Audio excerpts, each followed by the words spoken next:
Welcome, subscribers. We are talking to Michael Tsarion, and I guess you could say that we are continuing in one way or another in the previous program that we did, a 2-hour special, where we dived into a lot of movies and symbolism and so forth. But Michael referred to several times regarding the tarot and the symbology connecting with many of these, like the Prisoner, the TV series and so forth. And I think it would be excellent to spend some time on the tarot with Michael.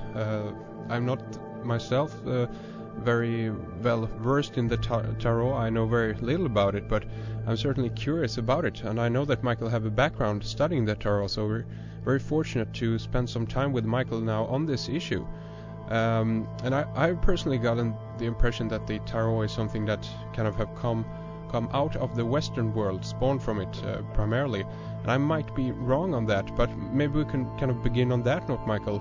And just let me ask you: do we know how, where rather the tarot actually comes from the start? Well, of course, that's one of the biggest controversies, and I think that in almost all the subject matter that I personally deal with, whether it's Atlantis or Irish origins or the goings on in Egypt, or the movement of races or tribes, and certainly the creation of the divination arts, in order to really, really understand what has really been going on with all of this, we have to now factor in the whole concept of that there were pre-Diluvian civilizations. I mean, you'd think that this would already be known, because you have the Sphinx, you got the pyramid, you got all that stuff we know about that is just mesmerizing to man. But it's not just the tarot that's extraordinary. But what about the Baalbek stone, or the Somerset zodiac? Yeah. Or the Nazca lines, or Newgrange in Ireland, or Stonehenge. And now, do you know that they found other Stonehenges at Stonehenge, that the entire region was filled with stone circles and other amazing artifacts like that? Yeah, buildings around it, houses and stuff like this. Yeah, of course. Yep. So if we look at all of that and still, can't understand that there was whole developed civilizations before recorded time, then we are not going to have a faintest idea. And that's what my main work is in life. The Irish origins work, and certainly the work on Atlantis, is I do not come to any subject now without ever factoring that in. Yeah. Because if you don't think about those ages, then I don't claim that you can be a good scientist. I don't believe that you can account for even the origin of the alphabet or the coming of numerical systems. Everything that exists. They found land bridges between India and Ceylon recently. Man-made thousands of years ago. So we've got these anomalies, and the tarot is one of them. So my answer is that they came from the pre-Diluvian civilizations, primarily Lemuria. And the reason why is because the earliest, what would you say, the earliest account or reference to tarot is Irish. Mm-hmm. And it's good that you brought this up, because the earliest reference to the tarot is to the 4 suits. The wand, the cups, the swords, and the discs. Sure. Which we have in modern playing cards, the 4 suits. Those are clearly referenced in Gaelic, Irish, ancient Irish mythology. Not just referenced, but they are actually immensely sacred. They're they're the 4 main treasures of Ireland, no less. Meaning you don't have any treasures more mystical, more revered to the civilizers of Ireland. So even if you're only dealing in an Irish context, well, then the greatest ever civilizers on Ireland, ever, in the whole history of Ireland, which is the oldest civilization in Europe, stretching thousands and thousands of years back, the greatest people who lived on that island had no greater treasures, Henrik, than the suits of the tarot. Than what, the cup, the chalice, the cauldron, and they had the lance, which represents the sword, represents the wand. And then they had the sword, and then they had the 4 symbols. So, sure. But here's the interesting thing: those groups, and this has been in people's face for years. The group that held these artifacts as being sacred, that tribe, said that they came from 4 destroyed islands in the West. So get this, they make it very clear in their own legends, or at least the legends that were written down. The monks who wrote this stuff down were like journalists. Yeah. You know, they had learned the history of Ireland, and many of them wrote it down, and many of them wrote it down accurately. Some did not, and some, you know, but it's not about accuracy or not. It's about the fact that these were well-known legends. Yeah. So even though you find them in, you know, writings of Christian monks, that doesn't matter. The fact is that the, you know, Irish people knew these legends. And in one of the legends, they say that the great Gaelic tribe that held these artifacts sacred came from 4 islands that have been destroyed in the famous, you know, cataclysm, the deluge. So like all the people of the world, they talked also about that they lived, and they were high priests, they had high civilizations, and those civilizations were destroyed. And the names of those civilizations is Phalius, Murias, Gorius, and Phineas.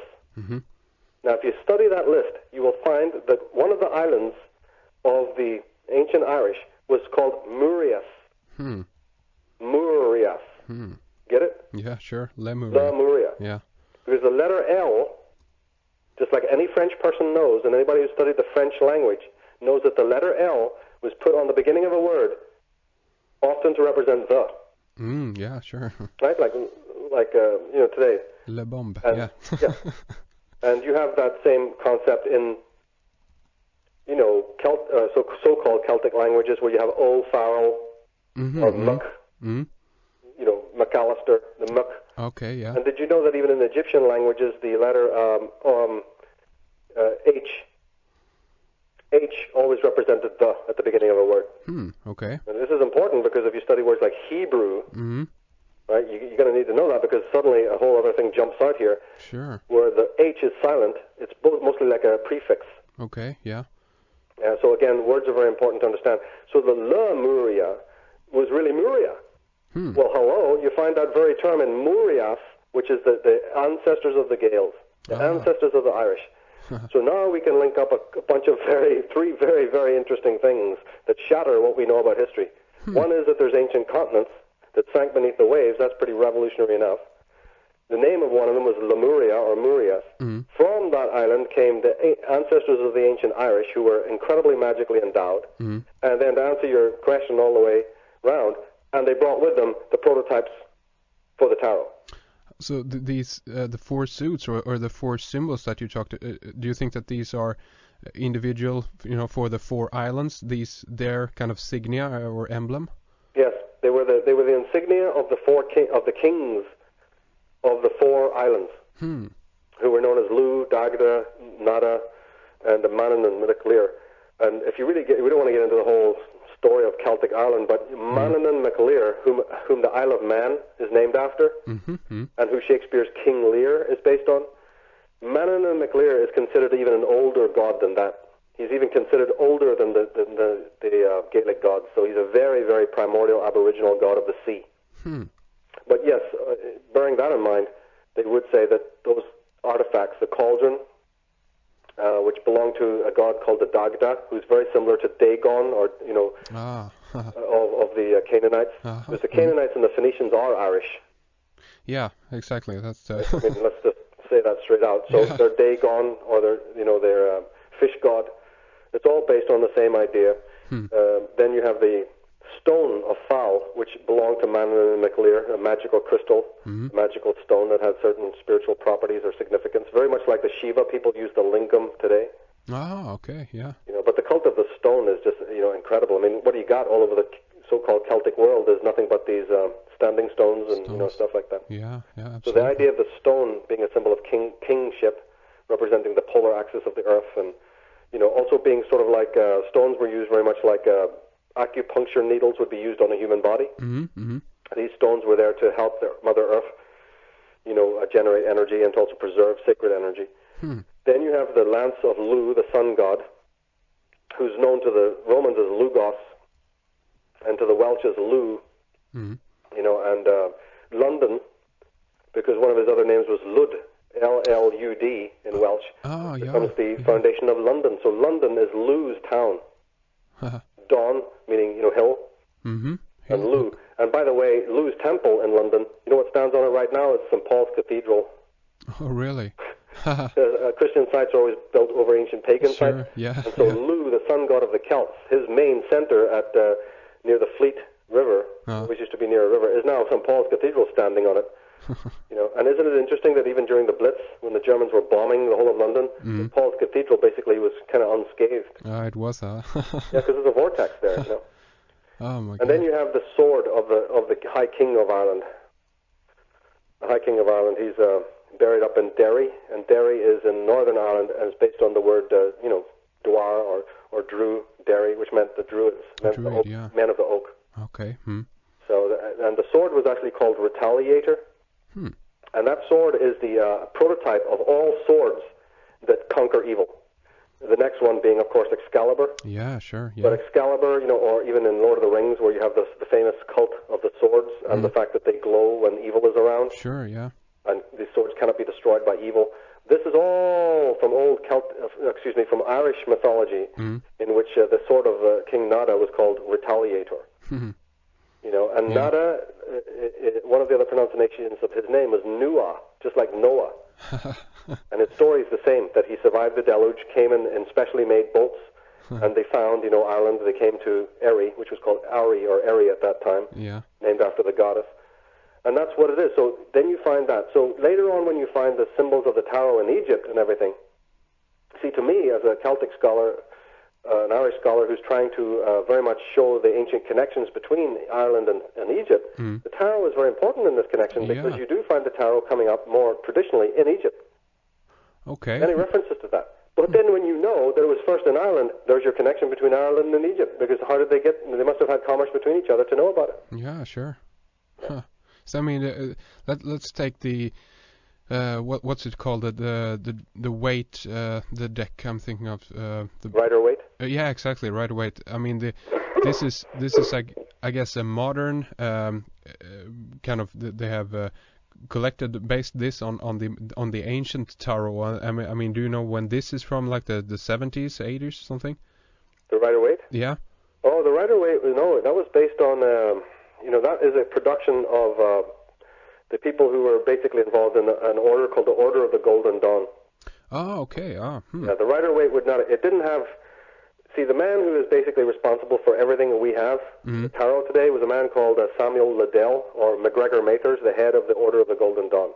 Ah, okay. We would not even be talking about tarot today, or at very least, we wouldn't be talking about anything that resembled an esoteric deck without his work. Now, he formed an order called the Order of the Golden Dawn, and it was A.E. Waite, the creator of the Waite deck, was a member of that order. Oh, okay, yeah. And he drew, and see, MacGregor Mathers made it absolutely strict, kind of rule that in the Golden Dawn you would study the tarot, and he had compiled a master dossier on the sacred esoteric meanings of the tarot, and so important that, that document, for instance, my work could not exist without it. My understandings of the tarot, my online mystery school, 90% of what I'm working with the tarot is this Golden Dawn system born out of the incredible researches of MacGregor Mathers. Oh, okay, yeah. Now, he had this dossier which he called Book T. And all occultists know about Book T. This was the book tarot that he gave to initiates of the Golden Dawn. Of course, when Waite got that, he liked it, he studied it, he continued his researches in the tarot. And it was really MacGregor Mathers who should have been the creator of the physical deck, since he was the master of it. But the one strange omission is that even though he wrote on the deck and explained every nuance, of its magical significance or whatever, he never actually created one physically. He never drew one. So Waite and these people have got the fame of putting the deck together, but the Rider-Waite deck is basically, the Golden Dawn MacGregor Mathers deck.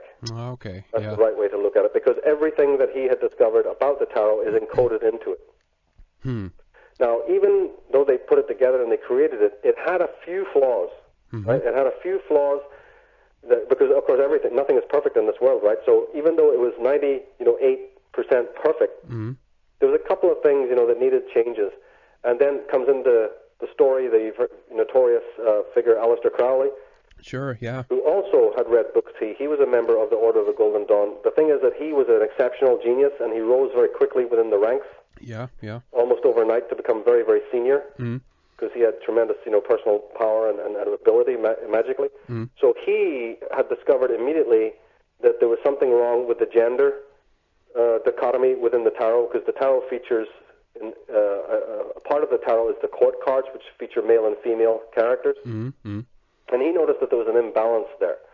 So his deck equalizes it. So the masculine and feminine cards are equalized, both in name and symbolism. So again, a few changes like that, and with the 1800s, we had by the time of the 20th century, we had two perfectly, stunning and brilliant and highly beautiful decks that did in fact encompass, the ancient traditions. Because the one thing about people in the occult who keep knowledge alive is they don't mess with it.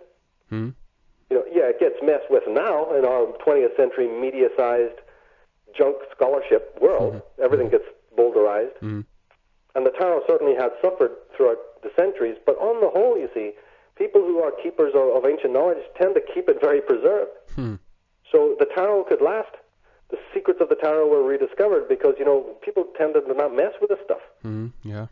And a great mind like MacGregor Mathers, could put together, he dusted it off, he got rid of all the rubbish elements that the French occultists had put onto it. The French occultists were absolutely, responsible in the 1800s for just talking so much rubbish about the tarot. They didn't really understand what it was about. And so in just a short period of time under their hands, more damage was done to the meaning of the tarot than it ever had been done in about 1,000 years. Okay. So MacGregor Mathers coming in, you see, and purifying it of all those French elements, basically, added together with the knowledge that he had accumulated over 30 years of study, brought this thing out to be absolutely amazing. So people can, find this tarot in shops now. It's sold over the counter. Lots of books deal with it.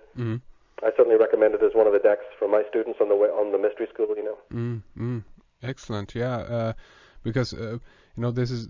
I don't know if there is a connection here, but again, as I said, it seems to be like the kind of a Western world spawned from the Western world, the tarot, and at least developed in the Western world. And this might be a kind of difficult concept to get around in an easy way, but I kind of connect the tarot with let's say that if we talk about the cathedrals for example in Europe, the medieval period, and if we get into eschatology and stuff like this, I kind of see a connection between the tarot, who kind of deals in one sense in the symbology that can be found, for instance, within the cathedrals, can be found within the tarot also, and that these two actually, in some sense, kind of connect. Would you agree on that at all? Oh yeah, unquestionably. But a lot of that comes directly from the tarot, and a lot of it comes just from the fact that anyone who is a really deep researcher or student or initiate into the symbolism is going to use or draw upon very similar archive. It's just that the tarot is a very master chapter within the whole symbolic archive, because symbolism is a huge subject. Yeah. There's both sacred and profane symbolism. Not everything is it's like Freud was saying, not every cigar is a phallic symbol. So it's symbolism is a big subject. The arcane mystery tradition within the in the subject of symbolism is the tarot. So you're going to see that the deeper researchers, the people who really know what they're doing, are going to refer to that. They're going to refer to it, and the decoding of what these symbols mean is very important. I've spent my whole life looking at it. Yeah. I'm never going to come to the bottom of it, of what these symbols mean, because you can't come to the end of what a symbolism means. Symbols change as we change. Yeah. But when it comes to the fact that it is a Western tradition, I have no problem in ever accepting that, because I'm a person who literally believes that all cultural elements of civilization came from the West. Yeah. So it's Egyptian. First of all, we've already spoken that it came from Ireland, but even if you go by the Egyptian idea, I also consider Egypt in many ways, certainly from a religious standpoint, theological standpoint, to be the roots of what we call the Western magical tradition. Yeah, exactly. Yeah. So when because it's not India, it's not China, it's not Indonesia, and those places don't have the tarot archetypes. The tarot archetypes are more clearly seen in Italy and in Egypt, and also then, as I said, in Ireland. So. And they speak to a Western consciousness. They speak to an archetypal Western sort of understanding. I mean, that's pretty obvious in some of the decks where you have death. That's, again, a big problem that man had in the 1300s, Sure. His concepts of plague and death. Yeah. The card, obviously, is a medieval rendition of man's understanding of death.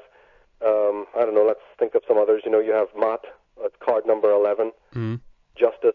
That's a very common theme, and that clearly represents the goddess Mat of Egypt. But you don't even have to speculate on that. They've actually found the symbols. They literally they know that the symbols, just like they found zodiacs on the ceilings of different temples in Egypt. Yeah. So they know absolutely conclusively that the tarot archetypes, almost identical to the modern tarot, existed within, Egyptian culture. And if people go to my main website, Taroscopes, the whole story is right there. People can, get into that.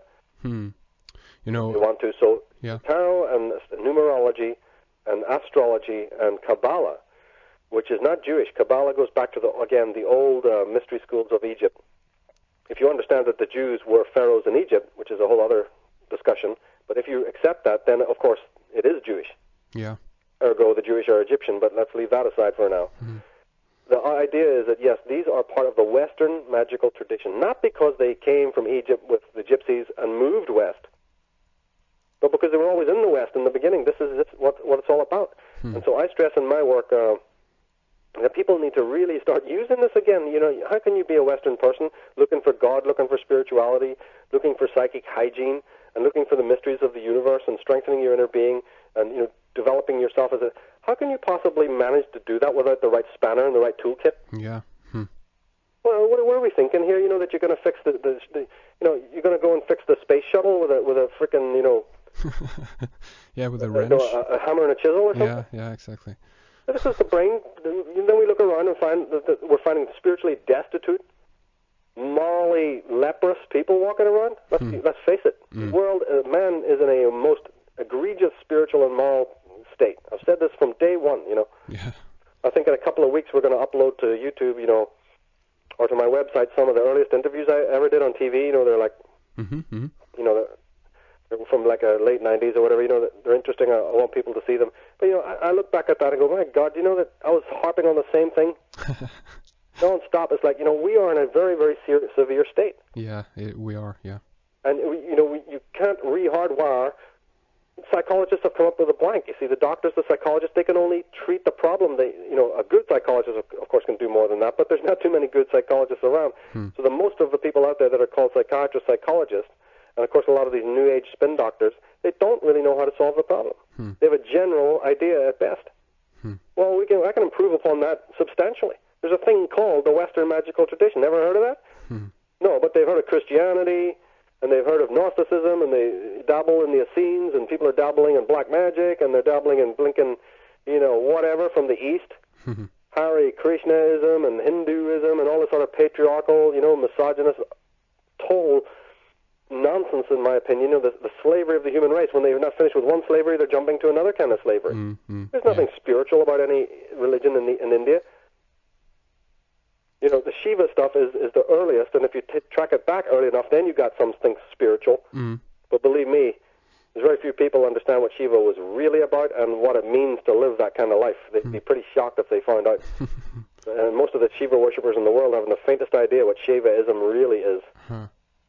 It's a very, very different kind of life that is based on cannibalism and deconstruction and dying to your own lie, So we're into a whole different setup there, which is not found in the world today. But that at least is pure. But you have versions of it amongst the Druids. You have versions of it amongst the Scandinavians. What do you think that whole saga of Odin sacrificing himself on the tree of life is? Going into the underworld, right? I mean, we're talking Shivaism big time. It's a concept that was all over the world. It's a shamanic principle. But leaving that shamanic tradition aside, most people in the West are, seeking for anything to fulfill that void. And here are 4 arts of unbelievable antiquity that were tailor-made for, the development of consciousness. Kabbalah, the mystery behind that, what that is? No, the only people that have heard of Kabbalah is when Madonna opened some sort of Kabbalah school. Then they heard about it. Make some T-shirts. Yeah. Then they've heard about Kabbalah. My God, do you know what this thing is? And these arts have been used by the very people controlling your life. So that if people have only heard about these subjects because they've been on some right-wing Christian website and then they have a negative opinion of it, well, I'm saying that, hang on a minute, just think for a moment. Those Christian websites may be quite correct when they say that these arts are being used by the demonic mind-controlling elites of the world. Yes, that's true, they are. Yeah. But that doesn't mean that those arts are themselves in any way dark or negative. They're being used by people who don't have any light of their own. Exactly. Yeah. And, I mean, again, that is kind of the. I got this a little bit kind of a concept around, when I was thinking about, we were speaking about an earlier show we did in regards to, and you of course have gone into this in very detail in subversive use of symbolism DVD, of course, but the fact that the ones who are so to speak cornering the market of occult stuff is like the marketing people, and even including the military in that sense, that they are diving into remote viewing and more esoteric occult knowledge to kind of basically, I guess, to again corner the market. They gotta elaborate on all potential threats and ideas and so forth, and they have been the one who have kind of dived into those areas, but we are standing still from the outside looking in, and just either we're dismissing it as an evil act or something, but still we're not interested in understanding it because we are dismissing it, basically. That's right. You've got double-headed eagles. You've got Maltese crosses. These things appear on the stones of the Picts in Scotland. Ancient symbols. They appear on the very first Sumerian, carvings. Mm-hmm. The symbol of the cross, the Latin cross, is found on Phoenician goddesses. You've got. You only have to go to Vatican City. You want to find out if symbolism has any meaning. Where do you think the Knights Templars and the Knights of Malta all have their headquarters? Exactly. Where do you think the tomb of the Stuarts, the mausoleum to their death, is? It's not in Ireland where they ruled. It's in Rome. Yeah, it is. Go to Washington D.C. What does shape of the Pentagon look like to you? You've got owls' heads. You've got 22 zodiacs. Yeah. Look at any average commercial or rock video, if you can stand it. They're so hideous. They're loaded with occult symbolism. Yeah. This is finally starting to come out. It was probably very hard to kickstart this because we're very only recently a literate culture. This is what we've got to understand. Yeah.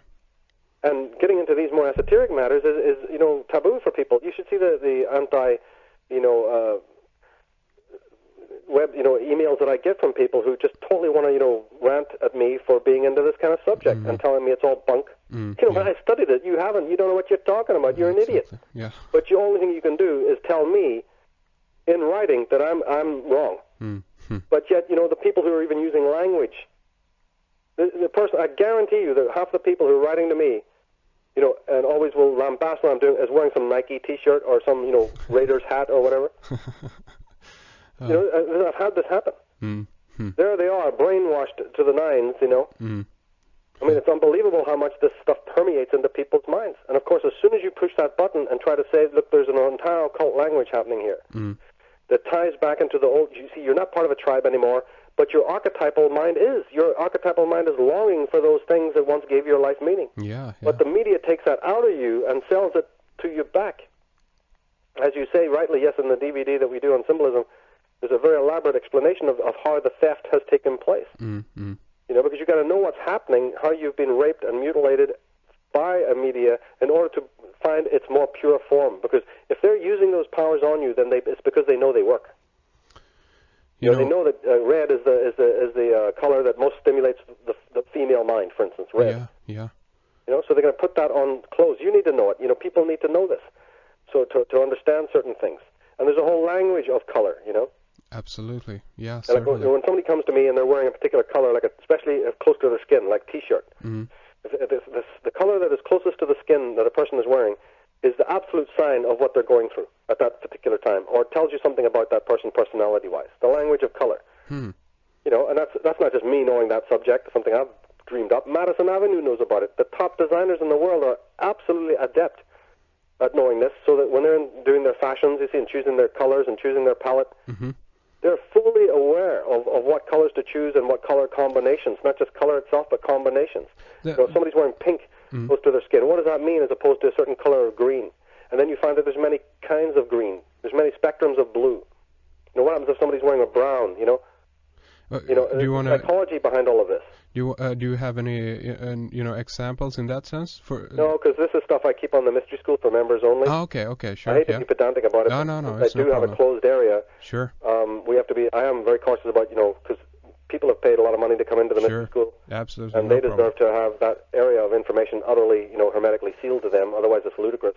I totally understand. No problem. They don't want the teacher going around telling everybody stuff for free. It's just the way it works. If people don't understand that, I apologize in advance, but that's just the way it is. No problem. We totally understand.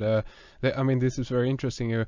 One thing that comes to mind regarding, symbolism and so forth, and tying it back to ancient times, of course, is I was reading a while ago an article about a dude up here in Sweden in the 15th century. He was called Johannes Boreas, and this is kind of like the Swedish John Dee, basically. Right. He was like a combination between Francis Bacon and John Dee, basically. He was an occultist into helping developing the language up here in Sweden and so forth. And this guy was totally involved in rune scripture, and he was into dragging out.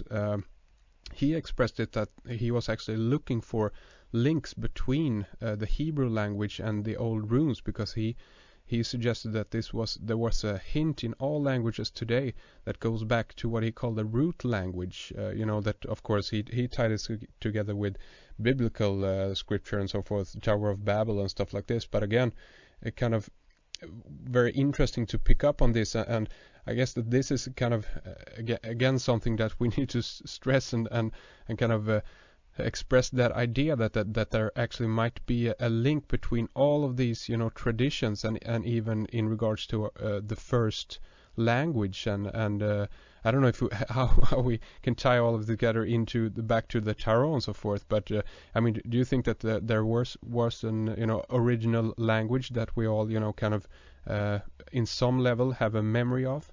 Yeah, it was Gaelic is very close to it, and so are the Norse languages. Mm-hmm. The runes, it's not that there was one language per se, it's that there was one archive, one symbolic canon that involved, of course, these are people who did not even refer or relate to language in any shape or form like we do today. When you understand that language is a sacred thing, and it's attributable to the god Mercury or to Thoth or to Herne and Hermes, you deal with language and write the written word in a very different way. Feathers were made into early writing utensils or, into early pens, because the feather was the representation of the goddess Mat.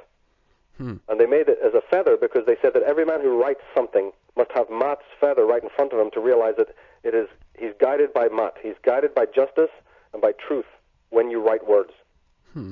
Writing words across in the Western Hemisphere from the right to the left represented the movement of light across the sky.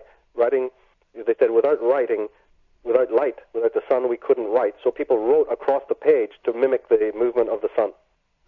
Interesting. Okay, and then early writing was done on leaves, which is why still you could say the leaf of a book. Sure, yeah. Right? And leaves were bunched up in certain different ways, also to make codes. So some of the first codes were done by bunching. You'd write stuff on leaves, and then the way you bunched them together also meant it was a certain message as well. So, and of course the runes are very ancient and elaborate. And the word rune just means source of all knowledge. That's what the word means. It means the secret or the source of all knowledge. And the Rhine River, the River Rhine, that is a take on the word rune. The river is also connected a lot to this. In fact, the word Hebrew, as we were talking before, the letter H is often used as the word the. So Hebrew literally meant the Iberu, or those of the river. The people who are not physical rivers so much, but as the river of knowledge. Those who were keepers of the river of knowledge. Now, what was the name of the man you just spoke of, the Swedish scholar? Johannes Boreas. Yeah, Boreas, Johannes Boreas. Yeah. People need to read up that. Maybe we can have some links. Yeah, absolutely. I have a few articles on him on the website already, but... Yeah, I read those. Oh, you did? Okay, yeah, this is quite an interesting guy, and I like the idea to kind of to try to connect the idea of that we can use basically. I know that Crowley was instrumental in developing, for instance, an English Kabbalah and so forth, but I think that we could, this could be developed, I guess, within all languages of that we got today, basically. That's right. As long as the original canon or the tenets, the purest tenets are adhered to. The reason why the English Kabbalah that William Eisen created doesn't work is because he breached. He was an American guy, and he really didn't know a lot of what he was doing, and he he ignored the work of MacGregor Mathers. I mean, how on earth can anybody work in Kabbalah and the mysteries of the divination arts and then just ignore, what MacGregor Mathers has done when all Western systems are based on his discoveries? And of course, that then cost William Eisen dearly because his system doesn't work because it turned out to be flawed. But exactly, as long as you keep to the main keys, which my work is very purist, it keeps to the main keys, it doesn't branch out from them at all. Excuse me. Then of course you can find this turning up. They found in the Maya, there's the symbols of the tarot are very much there. Oh, okay. And I was also thinking of that if people are really interested in the history of these ancient languages, the man they need to really get involved with is a guy called Professor L.A. Waddell. Now, people who've read David Icke will be interested, will recognize that name, and it was actually myself that first spoke to David about Waddell. And it was wonderful that he actually did go and continue the research in Waddell, and then he turned up all this Waddell material in A Biggest Secret and Children of the Matrix, which is absolutely, I was overjoyed to see that, because we had a conversation in San Jose, actually, when we met once, and I was, telling him, look, man, this is the guy you got to get into, so... It was wonderful that he did. And again, let me emphasize that people also need to research the work of L.A. Waddell, because he was, again, the person who really had a lot to say about the true origins of these words and letters and where they really come from, and get into that. And then, of course, even in the Swedish context, Emanuel Swedenborg. Yeah, sure, yeah. One can't think of Sweden without, thinking of another great mind, who was into so many occult areas. So Swedish people tend to be, against the occult and so forth and so on. And I think to them, I always tell Swedish people, listen, can you just stop for 5 seconds and think, who is the greatest scholar that ever came out of your country that's world-renowned, who was totally into the mysteries of the East and also Egypt and stuff like that? It was Swedenborg. Swedenborg, yeah. And you may not be into it, but the people who designed the cities in Sweden, they were into it. All right? So you can go back to sleep if you like. But remember when you're walking around Gothenburg and Uppsala and Stockholm, that you're walking around in places that were designed by very erudite people. Exactly. I mean, again, this is tradition in that sense. I mean, my God, if people are interested in, that we should be, educated in history and stuff like this. I mean, the first thing you should do is study up on occultism and occult aspects of our civilization, basically. But people have been trained not to. See, people don't have a brain anymore. The brain that is in there is a machine. It's like a silicon chip. It's literally been taken out, torn apart, and reassembled in an absolutely programmed way. Yeah. And the programmed person doesn't know that, because part of the programming is not to know that. The person has an idea of reality. And after our shows, remember when we were talking about people's idea of reality, I got a bunch of emails. People say, can you explain more about that? We don't even know what you mean.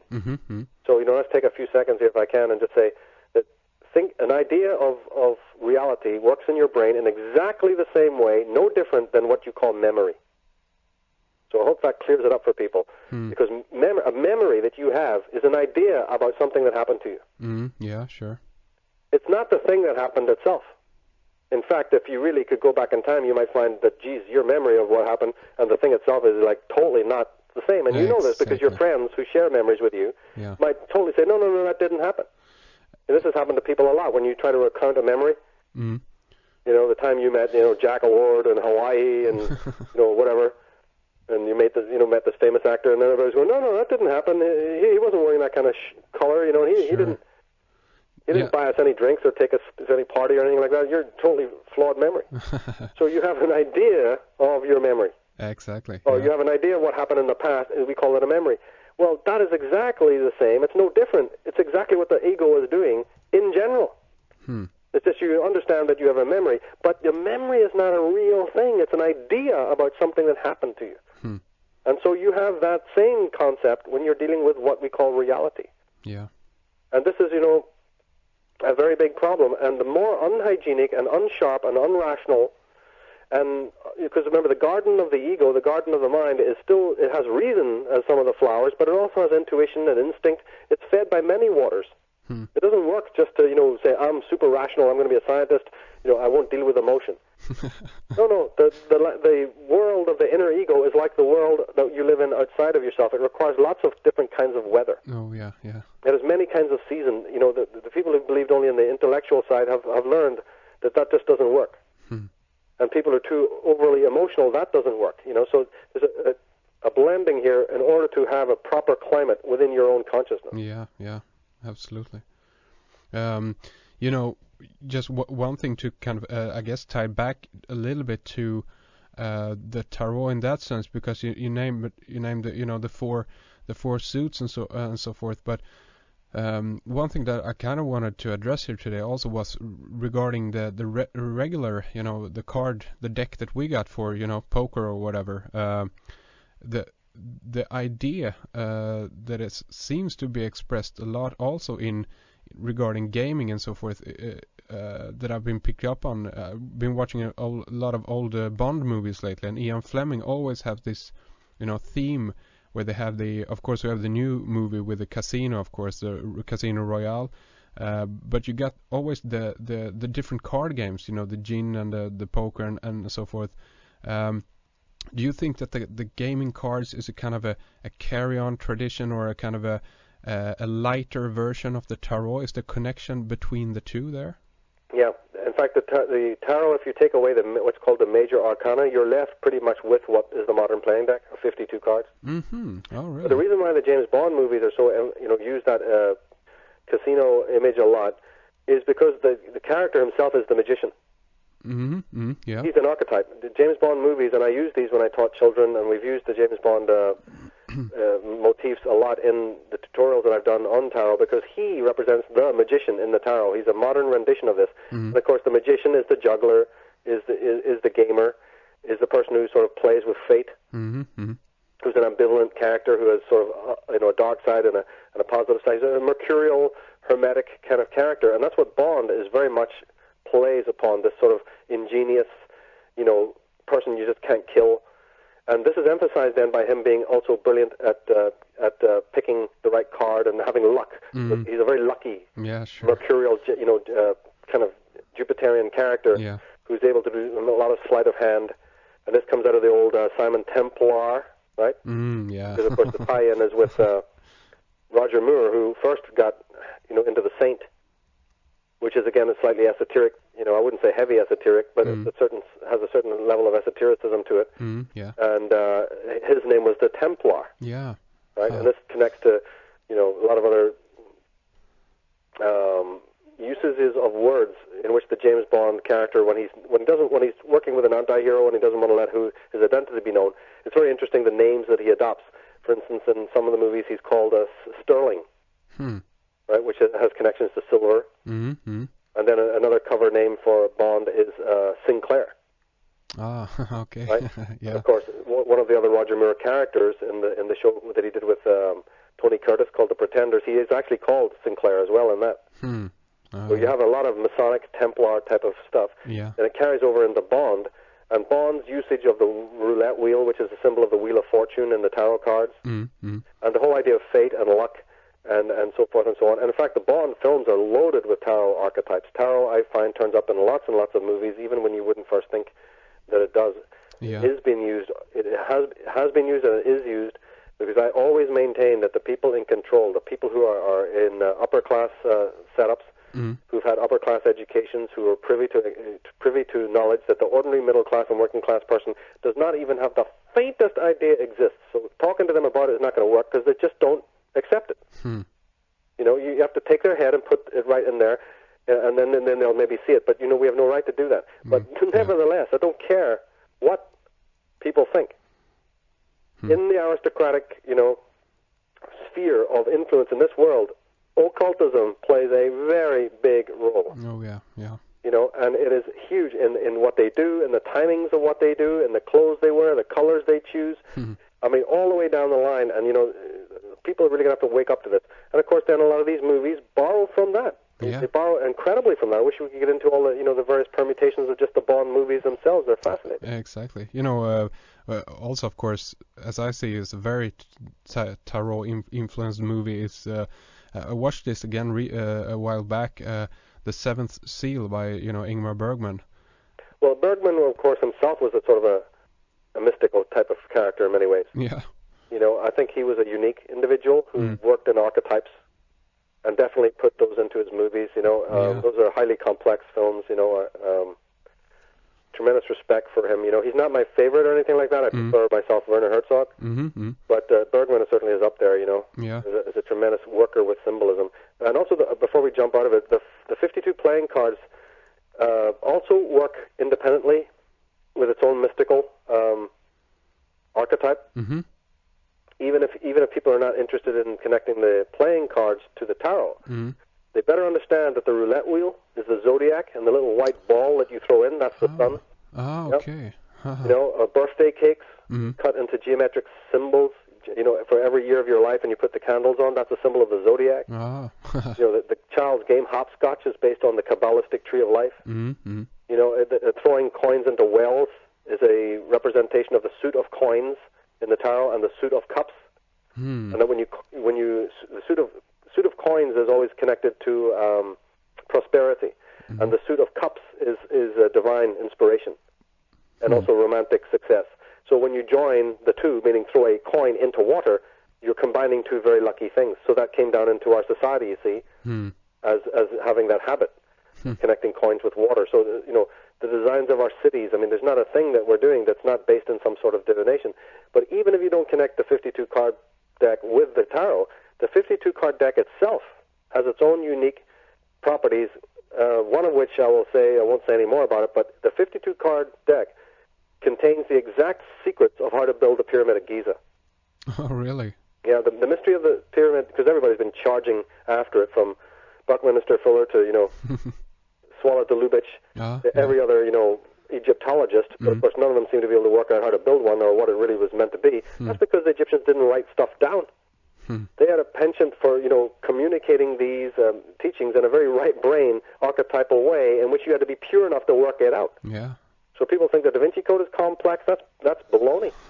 As I told you before, it's not even based on Mother Mary as the wife of Jesus or the Magdalene. Goes thousands of years before that. The Grail predates. In fact, we were just talking, weren't we, about the Irish cup, the chalice that was brought by the High Gaels from Murias. Yeah. That is the original Holy Grail. Yeah.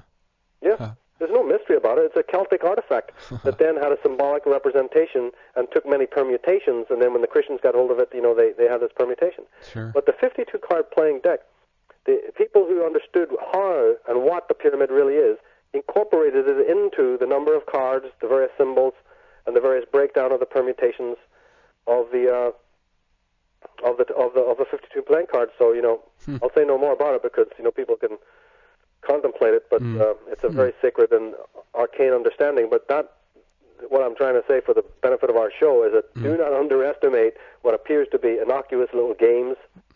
Yeah. And little innocuous things like, Conan Doyle, Sherlock Holmes, it's like, it's in the details. So-called trivial. The so-called trivial is the most important thing to observe. Yeah, yeah. One thing that comes to mind, obviously, of course, is the game of chess. Also, again, moving from, in the black and the white, we have 16 white, 16 black, and 64 white and black.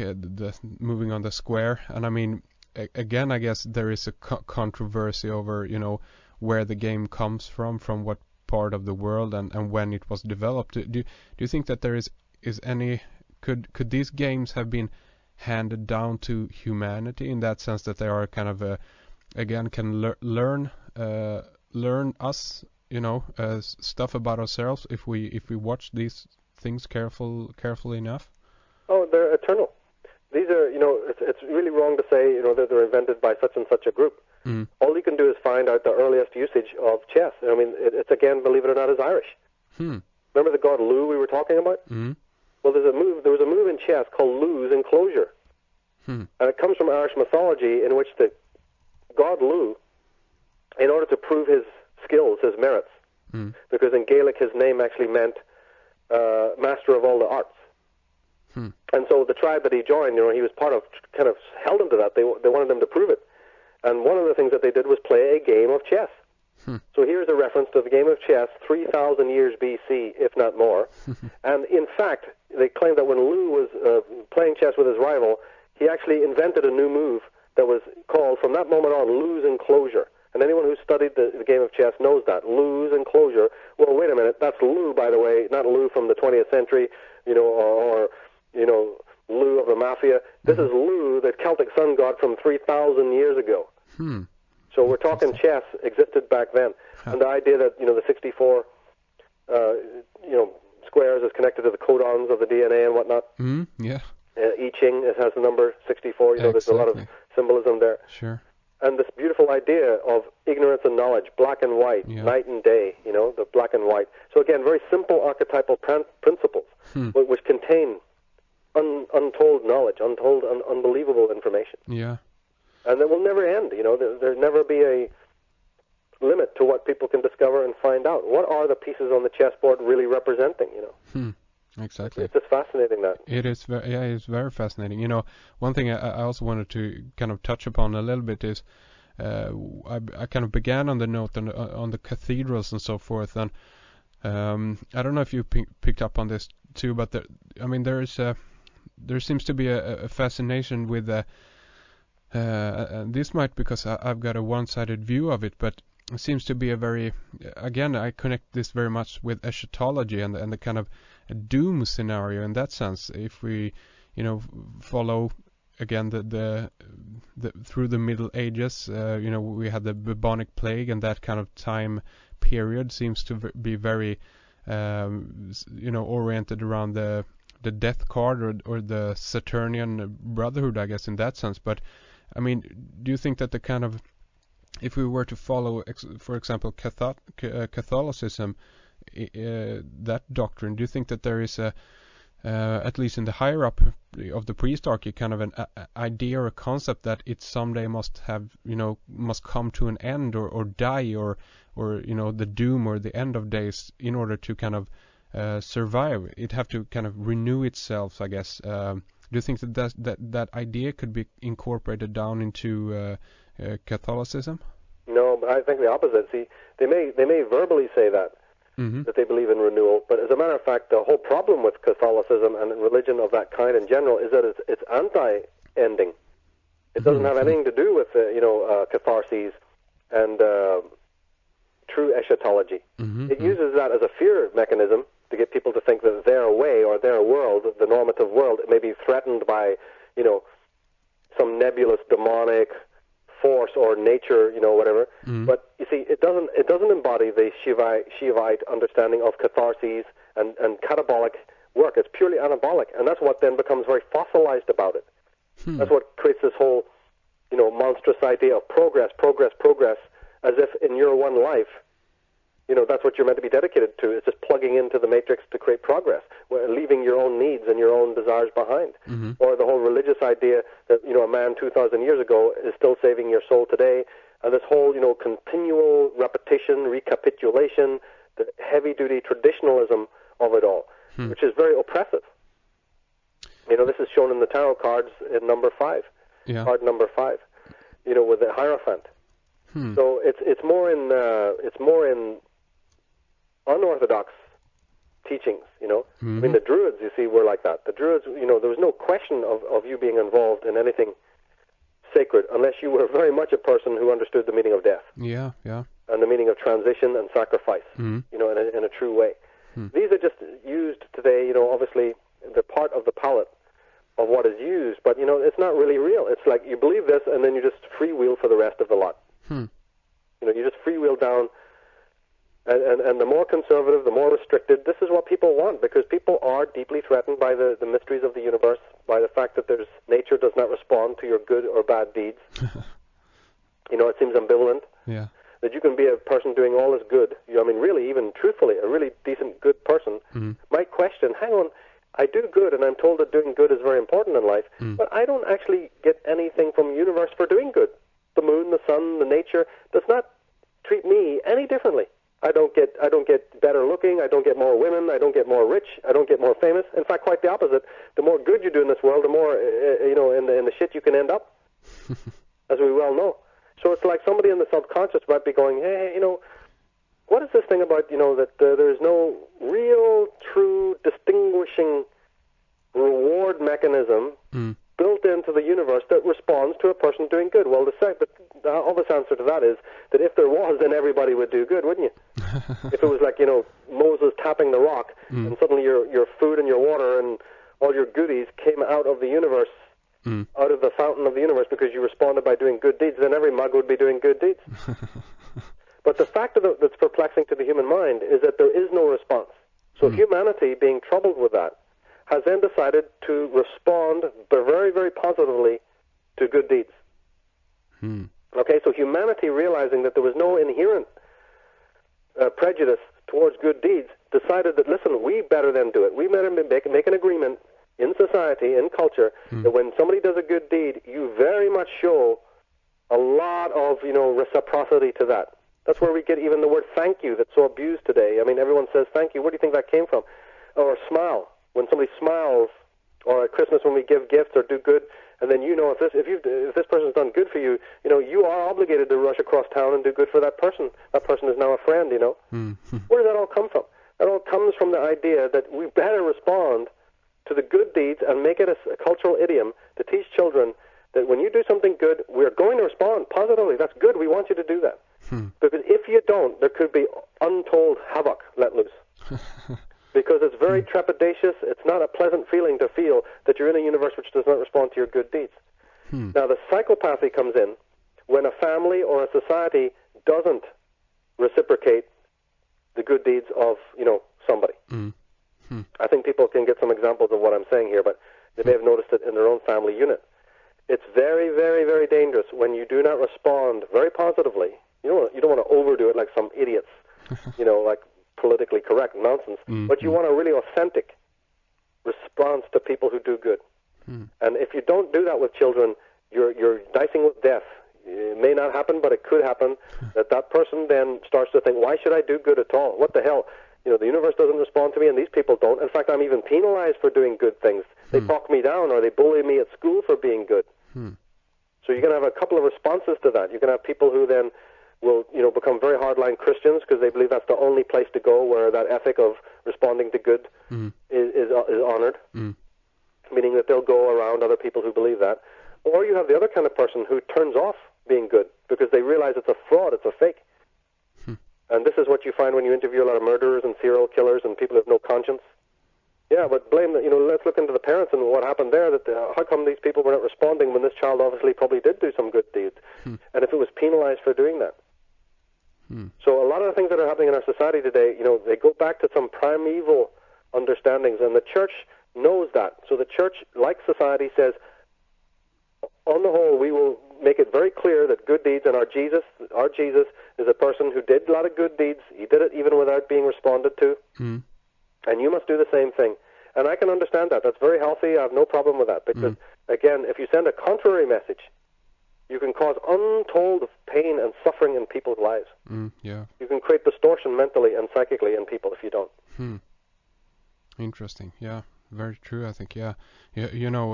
One thing that comes to mind in regards to speaking of the church and kind of tying this back, I guess, together with the first show that we're did here today, speaking about the Da Vinci Code and so forth.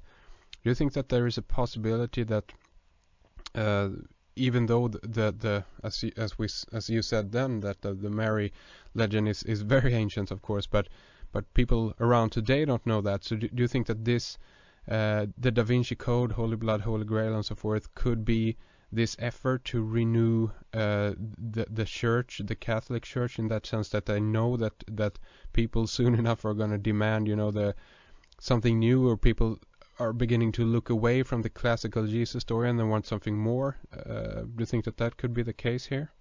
Yeah, I don't think that the people in the Vatican City, and the various secret societies that are affiliated with them ever really have ever had true trepidation. I don't think they panic. I mean, you got to understand, these are people who've outlived the Bolshevik Revolution. They've outlived and dealt with Hitler. They've crushed the Egyptians, Babylonians, Irish. So I think they're very, very confident people. When you get into their into their conference rooms, I think they deal very mechanically with the problems that arise in front of them. But I don't think they're worried. Their system is they're here to stay, basically. That's the way they think. However, they operate like you would any general. You always plan for the worst. There's a very interesting movie that was made years ago in the 70s.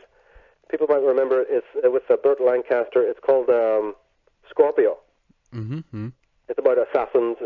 Ostensibly, the movie is just about this whole thing with assassins, sort of like CIA guys. Mm-hmm. And one of my favorite actors is in it. That's why I always like this film. Is Alain Delon. Mm-hmm. You know, from France. I think he's still going, isn't he? I no idea actually. No idea. Yeah, he's a producer actor. I always liked him a lot. Mm-hmm. He's in it, and there's Burt Lancaster, and also the great Paul Schofield, Okay. who's one of the greatest actors ever lived, in my opinion. And they're in this sort of, you know, I don't know, it's kind of cheesy kind of movie in a way, but it's actually quite a good film. It's like a sort of James Bond intrigue, you know, John le Carré type of film. Mm-hmm. Mm-hmm. In the end of that movie, when they're discussing the CIA, they basically say that down the room, there's this line, there's a great line in the movie, goes down the room, you know, from the main office of the main head man, the CIA, is another room that they play a game. And then very much like the 3 Days of the Condor, there's this description in this film, Scorpio, about the game and how it's played. And it's very much, in it, they bring out the idea that this game is played by the winners, and they know they're not going to lose, but they create a rival. They create rival situations as if they're going to lose. So they mimic reality, and they play the game ahead of time in order to, you know, work with the contingencies. It's the same thing military people do when you're at the military academies, where they study, you know, Hannibal, and they study the various wars, you know, and they study the different battles, like the famous Greek battles where the Greeks destroyed the Persians. Sure.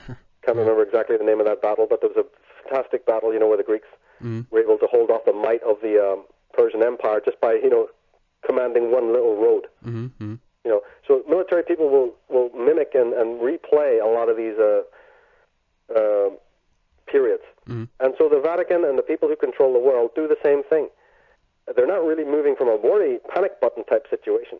And they know that it's very easy to crack the whip, like you're saying, and immediately get people back in. So you create a lot of school shootings on one side. You fund a lot of horror movies, right? Because I do believe that Rosemary's Baby, you know, Eye of the Devil, The Green Door, Eyes Wide Shut, Devil Rides Out, To the Devil a Daughter. You know, let's bring it up more up to the 70s where you've got the slasher movies, all the way through the zombie movies, with few exceptions, but certainly the Freddy movies and the Halloween, Friday the 13th, all those movies, in my opinion, are Jesuit-based. They're funded strictly and thought out by people involved with the Black Pope and the Jesuits. Because they're the perfect, remember it's carrot and the stick, that's the stick. Okay. And then by creating utterly traumatic situations in the normal secular world, like school shootings, for instance, which we know involve mind control and so on, yeah, sure. it's the perfect way to get people to rush back to the church. In fact, it was noted that in certain communities where these school shootings had happened, church attendance was like out of control. From people that you couldn't get into the churches, you know, they'd lost their faith and nobody was coming, you know, during the 80s and 90s, where people were prosperity possessed. You know, all upwardly mobile, materialistically, just hedonistic. Yeah. So the church knows how to respond to that. It creates something demonic and woo, oh my God, our kids are going berserk, what's happening? I guess it must be the devil. People then fall back into that old tradition, the programming, the time of the witch hunts.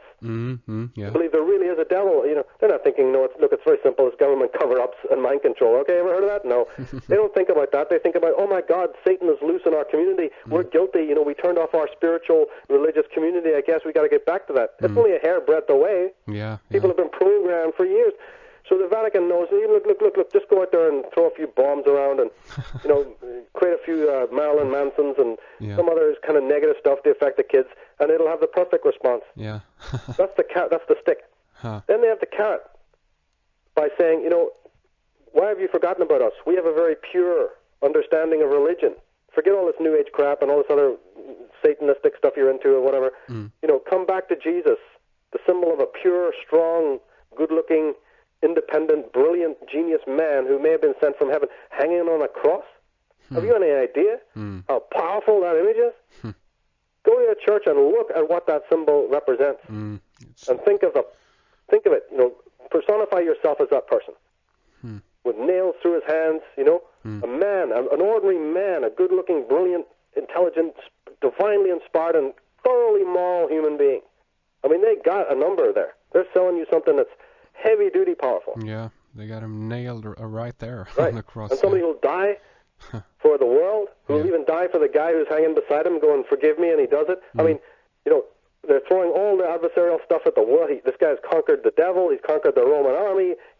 He's climbed out of every type of adversarial thing that can happen. You're dealing with something very, very powerful there. So it's very easy for a human being to displace their own spirituality and go, I believe in that. I believe in that. That man, that God, and everything he represents, and the church that operates in his name, that doesn't operate in his name, but, people believe it. Exactly, yeah. They believe, I'm going to believe in that. That has a lot of power. And just to, quote-unquote, educate, graduate, indoctrinate you into that, they'll throw the few, Mel Gibson movies out, and they'll throw, oh my God, look at the time in the 1960s with all those, epic films. They work wonders. I love those movies. They're great, but they're very indoctrinating. Yeah.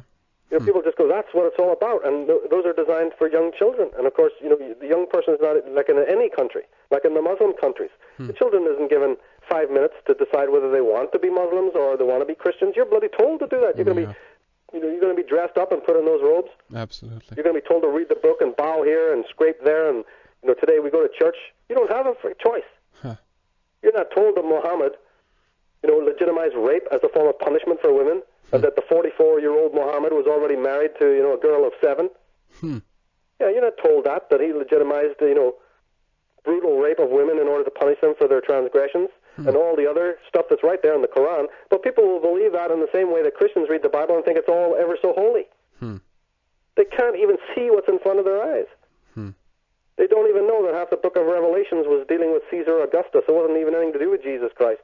That every single term that is ever used for Jesus was only used ever for one man, and that's Caesar Augustus. And if it was ever used for anybody else, it was people who were descended from the Caesars. They can find all the information in my website. But aren't Christians meant to go to Bible school and learn about true history? But you see, like in the Da Vinci Code, he says you see what your brain wants you to see. Well, this is what unfortunately is happening here. So I'm not against people being Christian. My God, half my mentors are Christian. Yeah. The list of my Christian mentors is like, a long list. Yeah. But the thing is that be a Christian because you actually know something, not because you're believing something. And I get a lot of people pretending to be Christians going, but I do know this stuff, and then sending me all this trash that they've written or they've read. It's just rubbish. It's the same old stuff. Belief is rampant within Christianity. Knowledge is at a minimum. And it's the same thing in Muslimism. It's the same thing in Hinduism. So, of course, man has had to turn the page and look at other things. And then, just like I said, society must the good, and if you don't, you create a demented person. As soon as anyone from a Christian background turns to goddess worship to study it, or into tarot, suddenly it's like, oh my God, you've gone off the ranks, you're evil. You see, so this is how the church then deals. When you know fine well that the upper echelons of those very organizations are well into all of this stuff. Yeah. You don't believe it, just go to Rome and take your camera, okay? Point made. Full stop. Yeah, no, I totally agree. It is like, we are not, in that sense, interested in, many people are not interested in understanding religion. They are interested in devoting themselves to it, rather. So. And, we can take it one step further and ask a much deeper question, which I know a lot of people don't get it, but, some do. And the point is this. Look at what it is inside yourself that makes you so susceptible to that kind of control. That's what we really need to look at.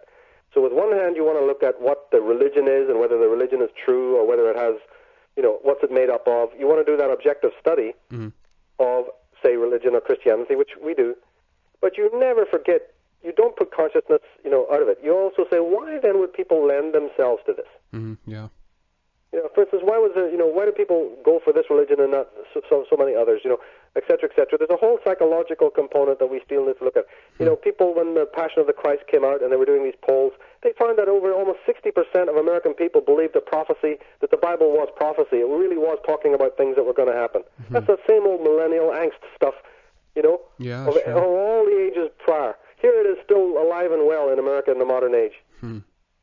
So, as we say, you may be living in what you think is, modern times, but your consciousness, your psyche, your emotional and instinctive needs are still rooted in the very ancient past and can be easily manipulated if you haven't matured and grown emotionally and psychologically.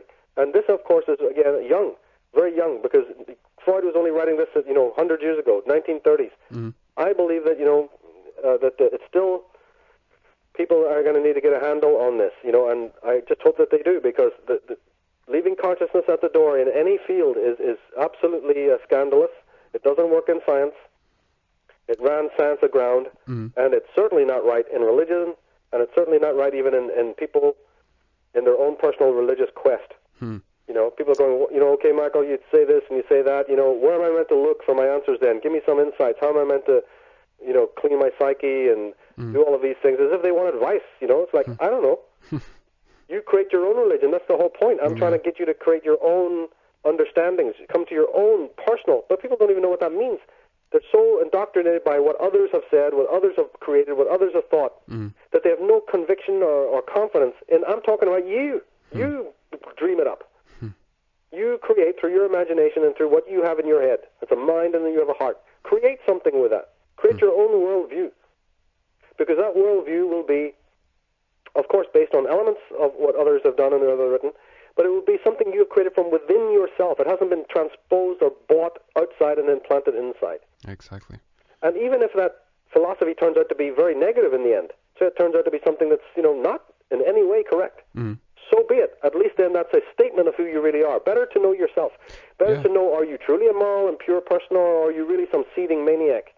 Yeah, and man also, will never know that unless he's given the freedom to really explore himself. Exactly, and that also opens up for the opportunity to change oneself if you discover that you are something that you didn't like or whatever. There is also always the opportunity to develop and learn and to progress as a human being. That's how I see it anyway. Exactly, and but even before you get to that, what would happen if it did turn out that you were one of these people that had been an ancient soul who was nothing but a black soul who's still frequenting around here, playing the mask, to all intents and purposes looking wonderful on the outside, saying all the right things, belonging to the right religion, not totally conforming, but really inside you're utterly reprehensible. This is something I deal with in the vampiristic stuff I do on vampirism. I don't want to get into it too much in this show, but just for a moment, just imagine that there is somebody that really is, I mean, we have people locked up. I mean, we know about these people, right? The serial killers, the murderers. There are such people who exist who have no good in them whatsoever, period, none. Okay, if you haven't been able to explore yourself and you don't know that you really are one of those people, but you're out there running around with this politically correct idea that you're going to fix the world, do then we understand why the world never gets fixed? In other words, if you're trying to clean a perfectly clean window with an oily rag and then wonder why the window never gets clean, I can give you a very simple answer to that. It's because you are the oily rag. So it's no good to just keep jump-starting people into, we have a responsibility to clean the world. Here, let me give you your rag. Here's your duster and here's your bucket. Let's all go like the frickin' 7 dwarves out there to clean the world. Yeah. No. The shaman goes, hang on a minute. Who the hell are you? Yeah. Let's open your skull and look inside you before we ever hand you the squeegee. Because you may not be somebody who can clean the world. You may be unclean. And in fact, by having you as a Judas, as part of the group that might want to clean the world, if even that concept is understandable, you might be doing damage to those that you're working with. So we got a whole bunch of questions here that very much focus on the individual and who they are. Yeah, indeed. Now, Christianity is the perfect ruse. Orthodox religion is the perfect way of getting out of looking at that. Because they go, all ye come into the pen. You all come in under Jesus, and he'll take care of it. Because, of course, you're a sinner. We assume that you're a filthy rat. But just because you convert and come over into us, we're going to kind of take care of all of that. And basically, you're given grace. That's what grace means. You don't have it, you're given it. I'm totally against all this nonsense. This is exactly what exonerates the most vile, pernicious, vampiristic, psychically violent human beings that infest this planet, who are morally degenerate. And I will never bandy words anymore. I'm too old and long in the tooth for this. We are surrounded by people who have no good in them, merely they know how to act and mimic goodness. Morality is not something that is a bunch of good deeds that you perform in our society. It is a tremendous light that you carry within yourself, a virtue. This is the only English word that can ever, encompass it, is the term virtue. And I'm lucky I know many virtuous, deeply virtuous people. And, I like to seek out those kinds of people. because they're lights into the world. But unfortunately, the rest of people are not quite on that level. And then if we go to what you were just saying, well then, okay, we can speculate about the idea that once a person has looked inside themselves deeply and do find out if they really want to do that homework, it's almost like a non-starter, because if you're really that dark, you're probably not going to want to look at yourself at all. You're going to be addicted to all the escapes that stop you looking at who you are.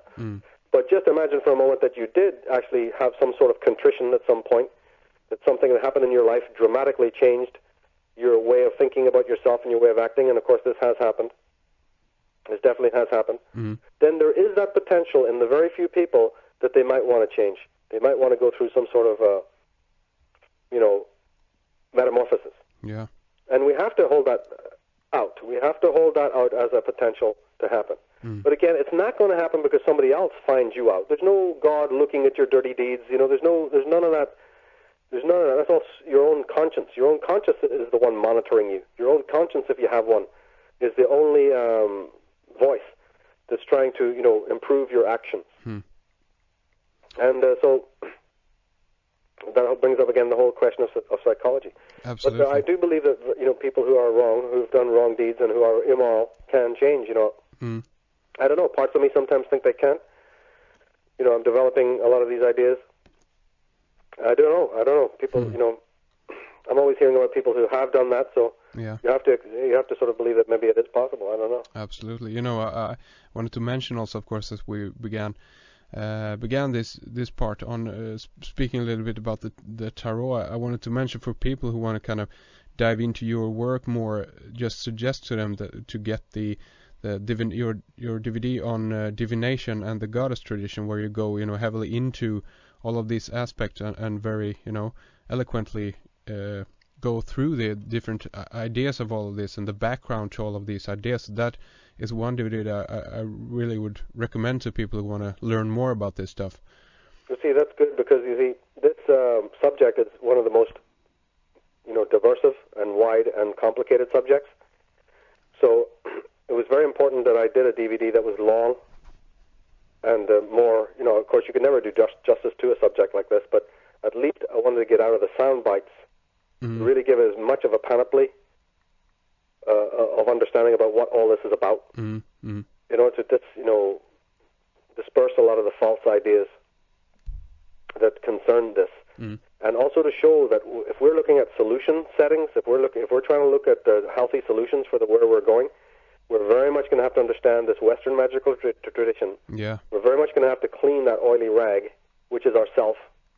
And you are not going to be able to do that with any other modality that exists, from religion down, unless you're involved with the divination arts. It's simply not possible. The only detergent that exists is, it may only be a help to you. I mean, you may be endowed to be able to work a lot on your own, and of course that can happen. Yeah. But if you really want the toolkit to learn how to really accelerate that process, then you've got to use the ancient archives that were created and put down for that precise purpose, that help mirror who you are, that help give you your wisdom and clear answers about what to do. It's not about being a slave to rituals or anything like that. Yeah, sure. A certain amount of ritual is involved, but then a certain amount of ritual is involved in making a pizza. Sure. A certain, you go to the kitchen, you have to perform a certain amount of rules and routines. Absolutely. Putting on your clothes is a version of ritual. So somebody goes, oh, I don't like all that divination arts, it's too ritualistic. What in your life is not ritualistic? Yeah. You want to learn how to play the guitar, you're going to have to learn ritual. A certain amount of whatever ritual means, a certain, Absolutely, yeah. You just can't, playing the guitar is not picking up and banging the guitar off the wall. There's certain rules and regulations about how to sit and play the thing, So it's the same thing with divination, but those are not that's not the divination itself. Yeah. The divination is what you bring out of yourself. So it's like conversations with yourself. Is working with the divination art, you're getting into knowledge about other aspects of yourself that you have not known about, nor is anyone going to teach you about, nor is any religion going to reveal to you. So the tarot is a living temple, a living, indescribable mystery school in which you discover more aspects about who you are. Same thing with astrology. What do you think an astrology chart is? It's you. It's a physical template, a macrocosmic, example in 3D or in 2D, whatever, of who you are. It's not about planets and, protractors and compasses and left brain mathematics. It's about a discovery, a journey, a mythical journey in which all the heroes have to go through. And, we're still, like Joseph Campbell said, playing those myths out right now. You're not going to be able to avoid them. And in fact, if you try to avoid them, you're setting up a pathological situation in which you might arrest your development as a spiritual person. So when some guys are emailing me going, "Oh, it's all bunk," I go, "Well, I weep for you then, because you are a person who's arrested your own development. That you don't understand that the symbolism and all of these things are important is already the signed, sealed, and delivered statement that you are a half person. And I couldn't trust a person like that. I wouldn't want to know a person like that. Because I look at those people as demented. That which was good enough for the pharaohs, for the kings and the rabbis, the magi, right? And every type of, illuminated, eminent priest-archy that's ever existed, you're going to tell me that what's good enough for them isn't good enough for Joe Blow? Well, he's got his camel T-shirt on, right? And his, Marlboro cigarettes. Yeah. And he's going to tell you that symbolism has no meaning as he's opening his box with a pyramid on it and the capstone of the Marlboro box. Exactly. Happily telling you as he's lighting one up, it's all bunk, I don't believe in any of that shit. Yeah, well, okay, whatever. Yeah, again, I think that this really, you really nail it, so to speak, in that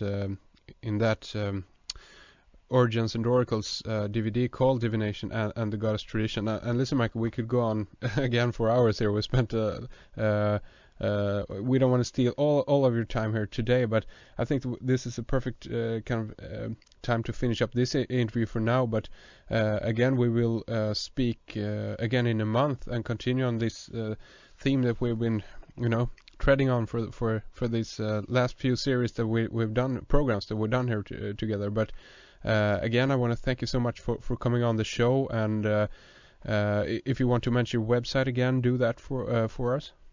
Yeah, well, we'll link up, but people can get on the tarot. They need to really go to tarotscopes.com. Yeah. And they can get to that either by directly or by going by michaeltsarion.com, and they'll find a lot of information there on the tarot and the meanings of the cards. There's also a visual Taroscopes tour. Yeah. It's in text and also in visual. So there's a lot. I put a lot. It's mostly my main work is working with the divination arts. By the way. Sure. Yeah. It's, what I've done most in my life, I guess, and. To me, it's a very fascinating subject, and it does permeate a lot of other things that I think, symbolism, the whole symbolism DVD, symbolism and the divination, they all connect. Absolutely. It's a very, very interesting subject. Absolutely. And if people want to know about the different tools that are being used against them to control their behavior and their attitude, they better realize it's not just a bunch of random symbolism.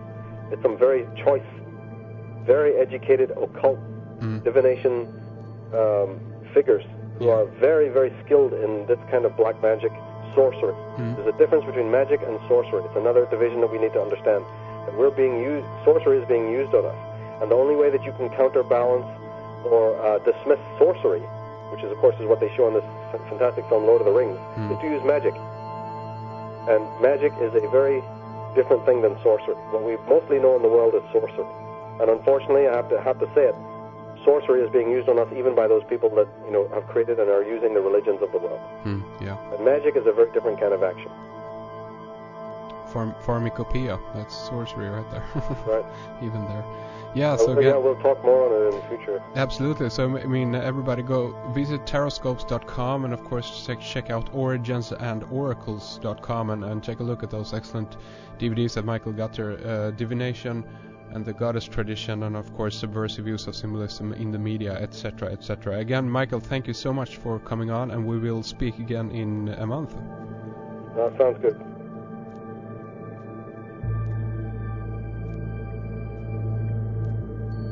Thank you so much for being a subscriber. You keep redicecreations.com going.